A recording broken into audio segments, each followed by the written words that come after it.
Maging manhid sa mga paninira. Kaya ka lang naman naaapektuhan dahil ginusto mo. Salita lang yan, wala yan, walang power yan over you kung ayaw mo. Huwag mo kasing binibigyan ng space sa isip mo yan at sa puso mo ang mga sinasabi ng iba. Ikaw at ikaw lang naman ang magiging apektado at the end of the day. Ikaw at ikaw ang nasisira ang diskarte. Ikaw at ikaw ang nasisira ang araw. Sa totoo lang, ang mga nagkakalat ng mali, yan ang gusto nilang bayad. Yung negative reaction mo. Adik na adik sila sa mga ganyang reaksyon. Mas apektado ka, mas galit ka, mas wasak ka, mas gusto nila. At ano ba naman ang mga klase ng mga tao ang maniniwala sa kanila? Mga tsismoso at mga tsismosa din na katulad nila.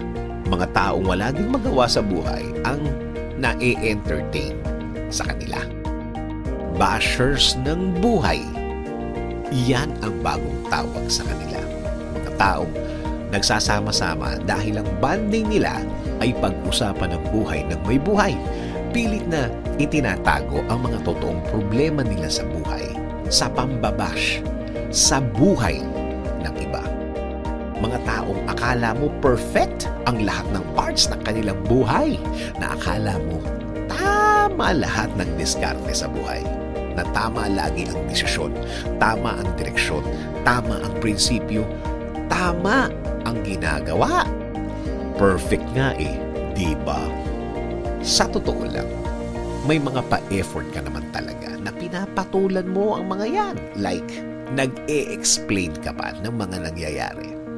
Para pang nag-e-exert ka pa ng effort para ipaintindi sa kanila kung ano ba talaga nangyari. As if naman, pakikinggan kanila. Ang mga taong ganyan ay committed na hindi ka intindihin. Nakapanata na yung mga yan na hindi kanila maiintindihan kasi nga, ang hanap lang naman nila ay mga detalyeng babaluktutin. Baka nga ang mangyari, gagamitin pa nila ang mga sinabi mo sa kanila para mas magtuloy-tuloy ang mga ginagawa nila sa araw-araw. At syempre, ikaw na ang pinagmulan. Kaya, mas credible, di ba? Ang mga daldal nila ay hindi nakakatulong sa'yo. Hindi naman nakakabili ng bigas sa mga opinion nila. Hindi naman nakakabayad ng kuryente. Deadman na lang ang dapat na i-reply sa mga yan.